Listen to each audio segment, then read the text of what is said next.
Hi all, I'm Ivan. This is my first video. Here I will speak with my normal voice about themes I'm interested in. I do my best to make it worthwhile, but no guarantee. Also, I'm not a native English speaker, but I want to share my knowledge and ideas. So please give me a shot. Let's begin. Here, almost in the middle of the screen, you will see my actions. When I press the button or click the mouse, you'll see. So, on Windows, you have two possibilities, or even more, I think, but you can install some graphical Vim, and it looks like that. It looks pretty similar to any Vim, but with this menu. And this is a separated program where you can use some stuff. You can do all of these things that you can do in Vim. You can type the text, and then you can do all of your actions like you do normally in Vim. But I'm not using it because JVim is not Neovim, so no Lua, and it looks ugly. I don't like the normal Windows terminal. It looks like that. Of course, you can configure it. How do you like it? Change the font, change the size, but uh, in my opinion, it's pretty limited. So I really like to use some kind of a hipster terminal, and the name of it is Hyper. What I like about Hyper, you can configure it in JavaScript. It's pretty easy. For example, I'm going to change the font size, then you can easily see the terminal. Now it's changed in real time. Okay, I will attach the link to this terminal in the description. You can see this Hyper website. You can download. It has some plugins, themes, more themes. You can use them and pretty easily install. You see, this some configuration. You can install it. Just use this command. You have this terminal, for example, or you have your favorite terminal. Then you have to install the Chocolate. Chocolate, this is a package manager for the Windows, which you can use to install a lot of packages that you really need for the development and for Neovim, of course. And here you can just say the Chocolate Windows and get started. Scroll, and here you have this long command, copy, and here you need to use the Windows PowerShell. Here you press the right mouse button and you can see how it works. Then you press enter and install this tool, this Chocolate. I already have it, so I don't need it. And then you can use it. You can print Choco, search Neovim, and it will search packages for you. Now you can see the packages that you need. This package is Neovim, Choco install, Neovim, press enter, then press yes. It will install the Neovim for you. So, when it has been installed, now enter in your terminal nvim. And here is your Vim. And it's almost ready to use. Now let's begin with creating the first config and make it fancy and usable. So we go cd, c, users, your name, Ivan, my site, AppData, local, and here you have to create a directory and Vim. Then when you created this directory, go there and Vim, and here you can create your configuration files. You can configure Vim in two ways. The first, you can use the Vim script, and the second way, you can use Lua script. Two ways. The first way, you set nvim init.vim. And here you can use some Vim command like echo, for example. Hello, it's Vim script done. Oops, almost. I have to change this to this.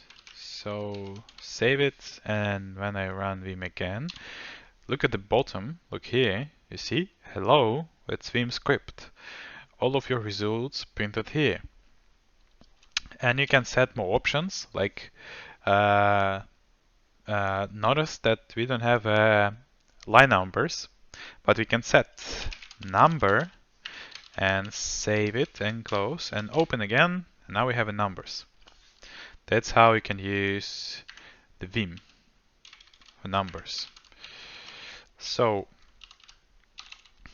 the second way, I prefer a way more. This is a Lua script. So let's create nvim init.lua. Here the same. Print. Here we print hello, it's Lua config. And here we can set numbers. It will be like that. Then number true. Bam, open, and it works. You see, hello, it's Lua config. If you want to learn more about Lua, you can ask, you see in the bottom here, please look here, help Lua. And here you can see all of this documentation, how properly use it, where to store the configurations, which commands, and etc. More of it, let's create a folder and make directory Lua. And now we have here our file init Lua and Lua folder. In Lua folder, let's create the test. The Lua test Lua. And here you can say again print this is Lua test config store. Write on the disk and run again. Oh, no. Run again, and you can see that for now we just have hello, it's Lua config, and nothing here because we don't have nvim, but init Lua. We're opening the initial Lua configuration, and here we still have this line, hello, it's Lua config. Remove this line and create a new. And here we set require, and set test, and store and run. What happens? You see, this is Lua test config, and Neovim loads your configuration from Lua folder inside of your init Lua config. So it helps you to properly configure your Neovim. You can separate it, your configuration by files. Maybe here you can want to configure some, I don't know, test tools, test utils, or something like that. And you can use it later. So let's start with configuration. First of all, I have a problem with the language. That's a wrong language. I want to have everything in English. So for that, I have to say in my configuration, I have to say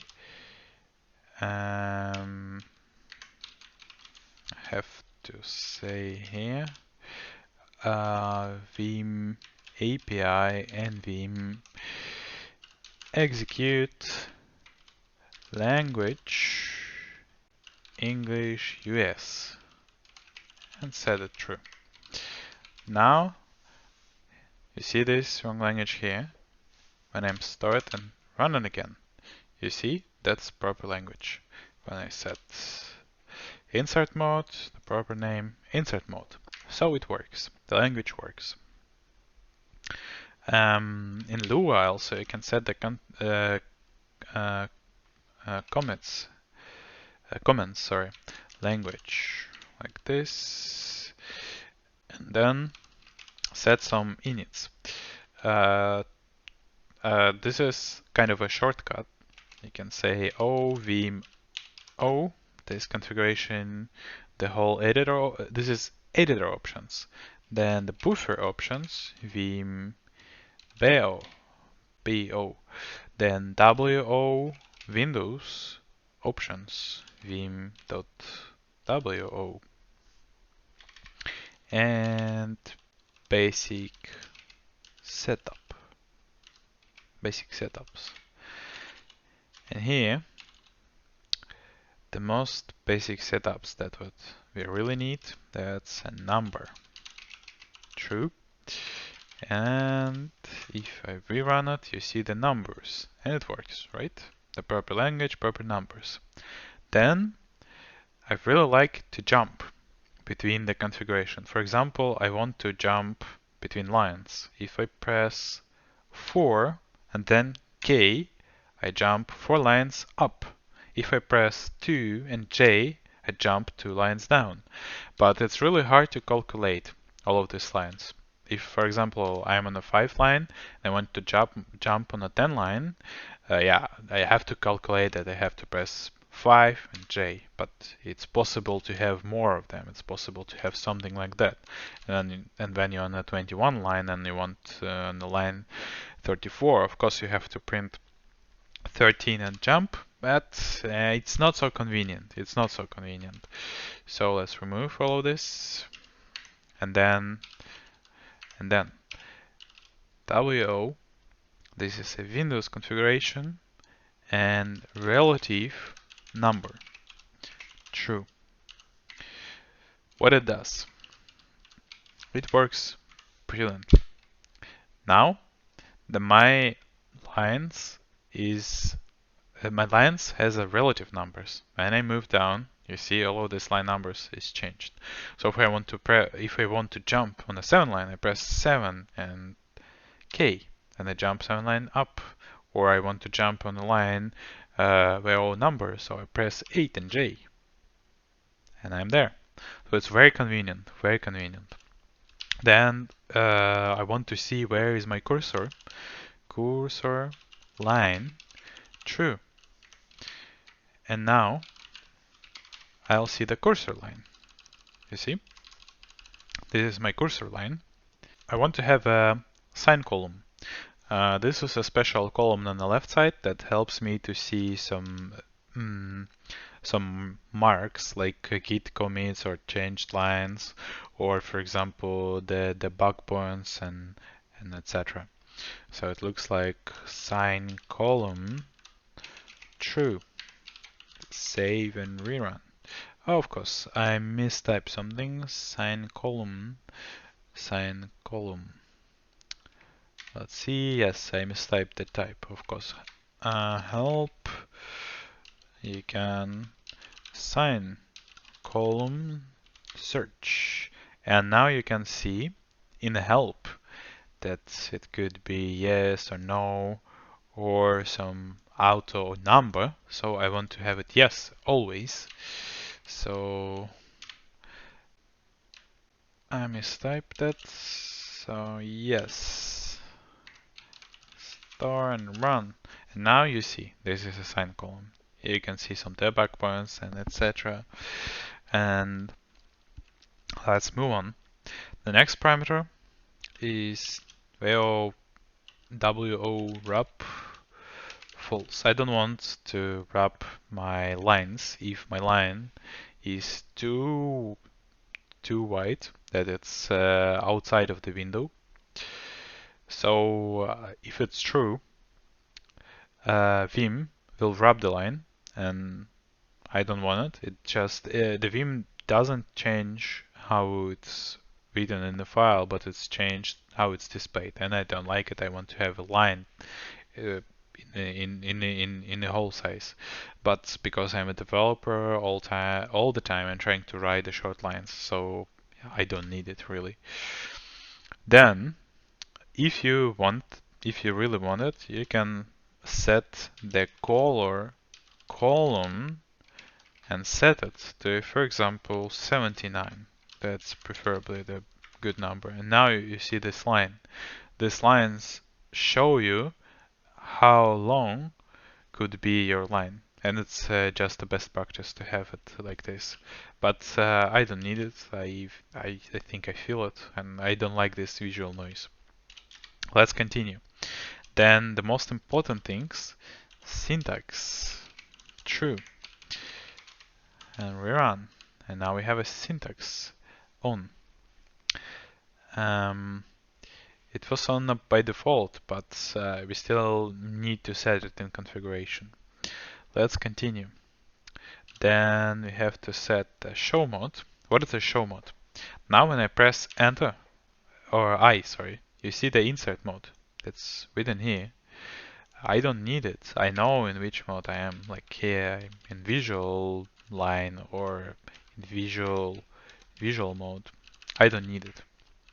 I think it's kind of a visual noise. So show mode false. Save, run, and insert. No, nothing is here. I like it. Then if I want to use, but I'm almost sure that everybody wants to use some themes, that nice colored themes in terminal, so you have to use term GUI colors equals true. So it says that your Vim, your Neovim, will use only your configuration for the colors, and it will stop using the configuration from the C term, the default configuration for the colors.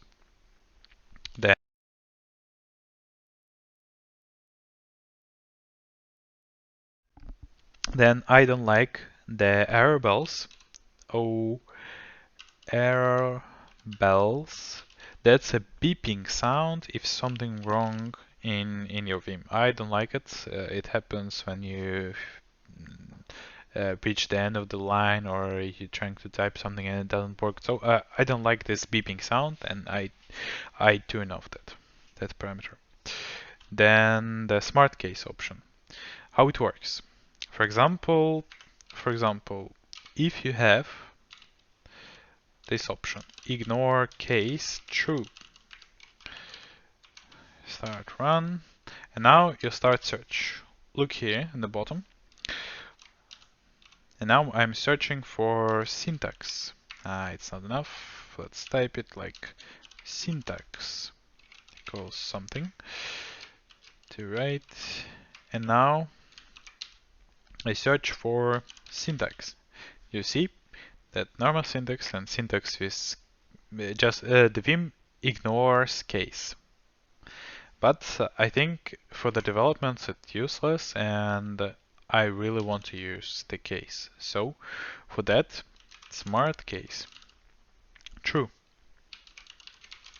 Save run, and here syntax is only one.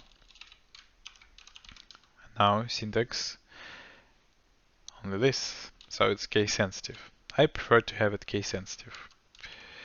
And now let's move on.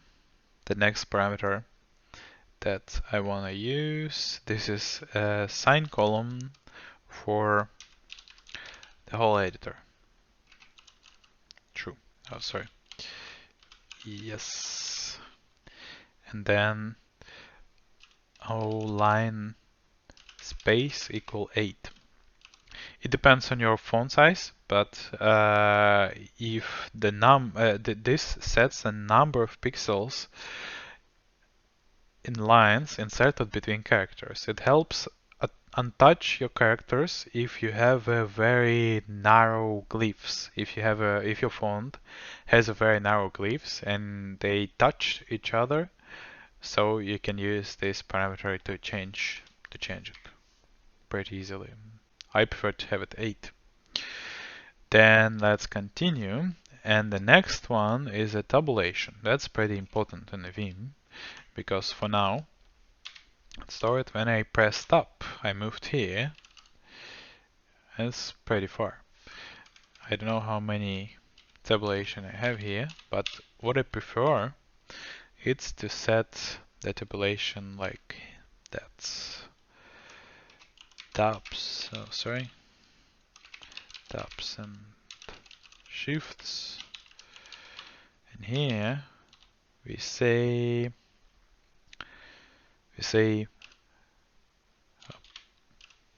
say O shift width equal to.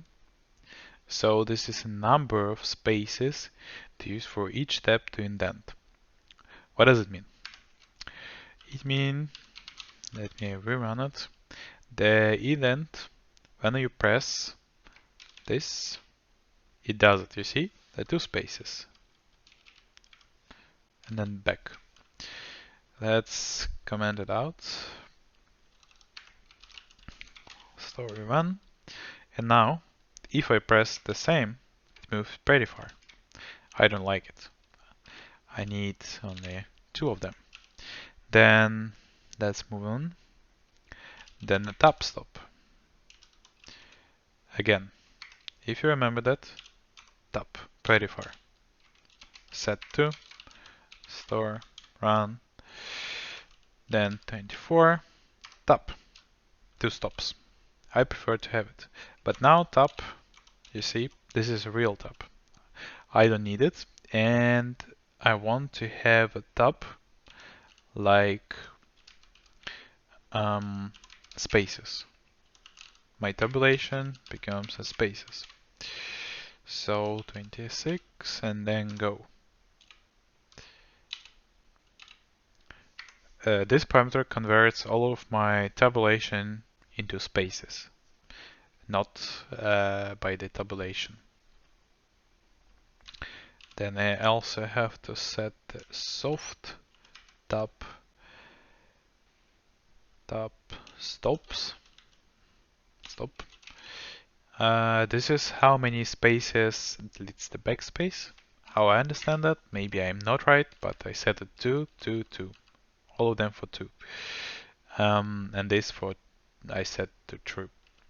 Correct me because I'm still new, but this is my config, and I would be happy to learn more about that. If you know more, please share. Then, what I don't like it, I don't need the backups. So please write backup false. I think it's something from the past when you have unstable driver, you have unstable storages like HDDs or maybe SSDs, very unstable, and if something good happens during the write, but I think nowadays it's barely possible to happen something during the write. So in my case, I don't need to create a copy of the file before the writing new file down to prevent losing your data.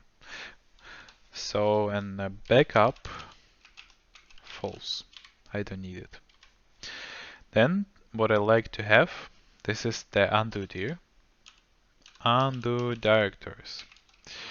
vmfn std path to config, and here this is a concatenation in Lua and undo dir.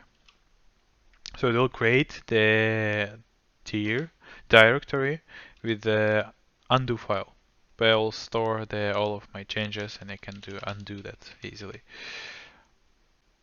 Undo file true.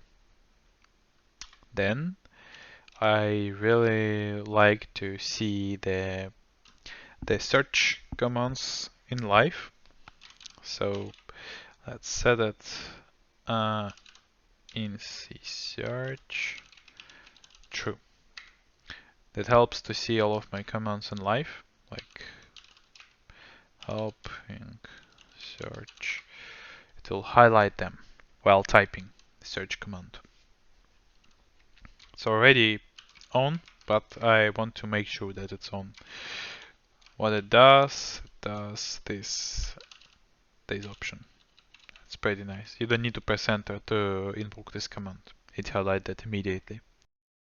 The next parameter helps to improve the performance of your tool. This is hidden buffer true. This window that you see, this is a Vim buffer. If you have more windows, all of them are buffers. But if your configuration hidden is false, so it means that all of your buffers will be not in the memory, not in the RAM memory, they will be dropped. And each time when you're shifting between buffers, they will be uploaded files again. But if you have it true, so the buffer will be hidden, just not displayed, right? But switching the state for the buffer improve the speed and performance of your Neovim. Then we're almost done. The complete options, this helps us later to properly configure it helps us later to configure the completion tool, the auto completion tool. Now select done. The next, what I don't need, this is swap files. I don't need a swap file, so false. And again, below auto indent for a buffer, of course true. I want to have the indentation to copying on the next line. So if I set it true and I set the below smart indent to true, I hope I spelled it correctly. Write it down.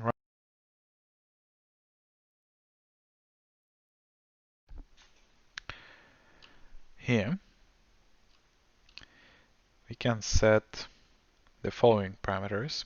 How it works. Auto indent and smart indent. For example, you create a function or you create something like if, for example, true, then when I press enter, it will not move to the next line in the beginning, but it does the one tabulation that performed by smart indent. You see, that does it to me, the smart indentation. Then I type something here like my var equals my name, for example, equals Ivan, and then I press enter again, and it's stepped with the same tabulation. If I don't have it, let's remove it, but I press tab and say name equals something like Ivan, and then press enter, and it's follow this tabulation. That's done by the auto indent. That's a basic configuration. Oh, that's a basic configuration for the Vim that I have. All of them. That's a basic config that you really need to start working with Vim. But then we'll continue and set the leader. And the next video talk about the plugins. The leader, that's a special key that you press, and then you can press a couple of keys to invoke the command. Map leader. And this is space. I prefer to have it space, because space, this is the biggest button on my keyboard. I can use it pretty easily, so for some actions I will use it. I'll show. Then what we have to do? Then we have to map some keys. So key mapper. I like to have a function to do that easily. You can avoid that step. You can use just the vim.api and vim set key map, and here you should to say mod key result and some parameters, some configs, but it's pretty long command. I want to have some function to make it easy.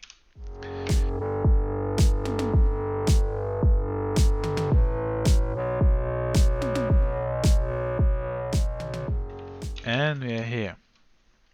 what we can do, we can create our first, mapper for some keys. Let's start with simple one. Let's close our Neovim by the special key, because for now, to close the Neovim, I print as the column, then W and Q to write in Q, or I print just Q, or even just Q. So let's use this behavior to close the Vim with the key mapper, and we'll use the leader, for example. Yeah, we'll use the leader for that, just only for the example. Map key, we invoke our function map key in no mode. We set the leader, and then let's say QQ, pressing Q 2 times, and we'll close our editor. So what we want to do, I want to invoke command Q and then press enter to invoke this command, of course. Let's start and run. So we have this. So look how it works. Press enter and QQ.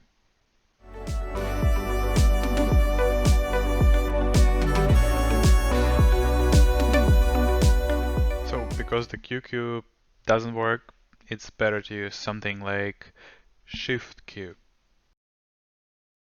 Store open. Now Shift Q.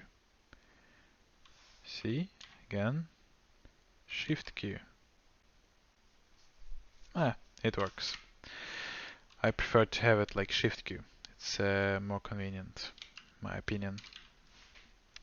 That's it for this video. The next one, I'm going to show you how to set up the plugins. That's one of the most important part, where I can install all of your IDE features, but it works pretty decent in Vim, and you will see how it will look like in the end. Please press the thumbs up and subscribe. It's important for me to understand that I'm doing something useful. Thanks for watching. See you in the next video.